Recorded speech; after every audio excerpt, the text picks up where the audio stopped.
Notes from the Upper West Side, a novel by Dan Wrench.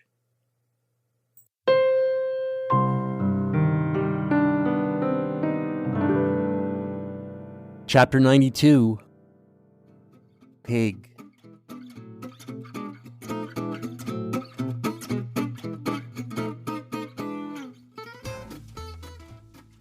In my memory, all the images from that night seem like they were taken from about 50 feet above my head and angled down on me like on an ant.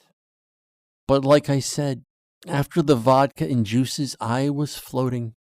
I kinda didn't care that I saw myself as a bug on the sidewalk. I was going up to bang the chambermaid with my chemical cock. I got upstairs to room 884 because room 882 was occupied.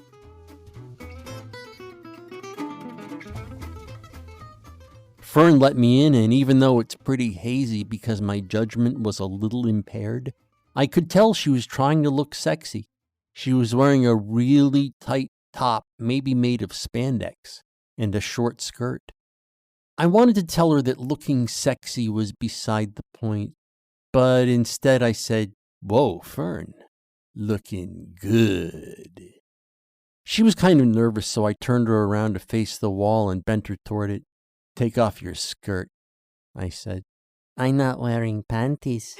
She giggled and started unbuckling the little belt that held her skirt on. I looked away. I found the light switch and went over to it. I didn't want to see the Godzilla cheeks emerging from the circus tent she called a skirt. "Go ahead, call me a bastard." "Is the skirt off?" I asked. "Yeah. You want to see?" I turned out the light. "I like it in the dark," I said.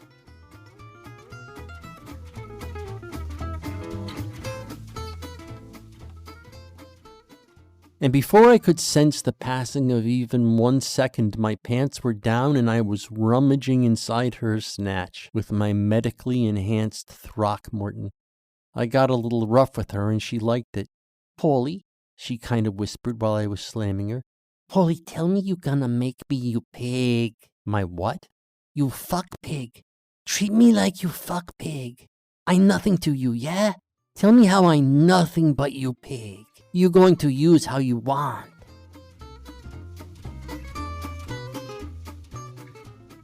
"Okay, you chicks. Just so you know, talk like that in a situation like this really scrambles the hard-on centers of man brain. I just got done annihilating a date with a throbbing babe I'd been thinking about nonstop for over a month. And now a girl too huge for me to look at naked wants to be my fuck pig. I pulled out and collapsed on the bed. "Polly, what? You okay?" Fern asked. She was still over at the wall in the dark. "You want the light on or what?" No, I kind of moaned. "Leave it off." I felt her ass bend the mattress down. "Polly, what up with you?" I sighed. She crawled up next to me in the dark. "Polly, you crying?" "No, just..." "What is it? What happened to you?" I told her.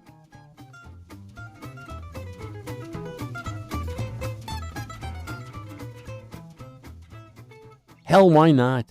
She was my Kegel coach. She'd been bringing me into the home stretch almost every night for 3 weeks and telling me how much better I was getting at holding it back and how much longer I could go. She knew what it was for. She knew more about it than anyone else did. Unless Parp really was chatting it up with Cammy.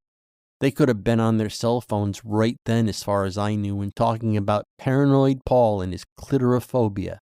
That little I don't even know the guy act? Not so convincing.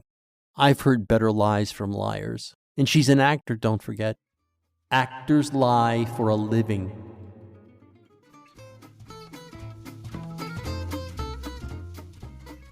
So like I said, I told Fern all about it. I even told her my suspicion about Parp sabotaging me and Cammy being in on it. And she didn't laugh or say, "You fucked up," or look at me like I had a freakishly large forehead.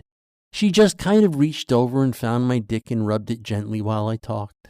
Even now, looking back on it, I'm thinking how much better it all would have been if Fern had just been 100 or 150 pounds lighter. I would have spent the rest of the night bawling her. And she could have done that. Let's say 10 years ago, Fern started running and doing squats and getting on the scale every day. Let's say she limited the mojito and cheeseburger intake. If she had done that, I might have skipped Cammy altogether and started slamming Fern a week earlier. But hey, if she'd been hot, she wouldn't have had the sweet personality. She'd have been a bitch like the rest of them, flirting my cock swollen and making me guess the magic words to keep her from stomping off.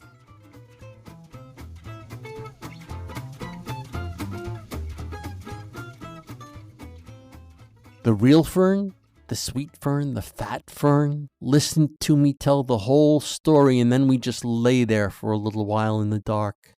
"Hey, Polly," she half whispered with her breath hitting my ear. "Why you need that bitch, huh?" I laughed.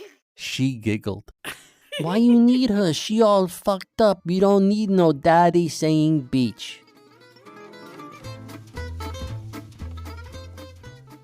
"You mean because I'm married?" She propped herself up on her arm and talked down at me. My eyes were getting used to the dark so I could just make out her face. She was grinning a really big grin. "No, not 'cause you married." "Why then?" "Because you got a fuck toy, yeah? Why you need those beaches when you got a fuck slave, yeah?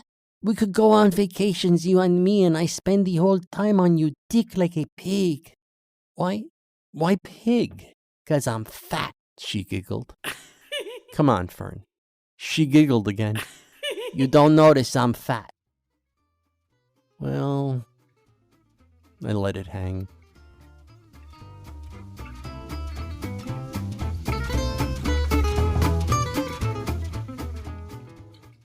Notes from the Upper West Side is a work of fiction. The people depicted in this work do not exist. Notes from the Upper West Side, copyright 2022 by Dan Reg.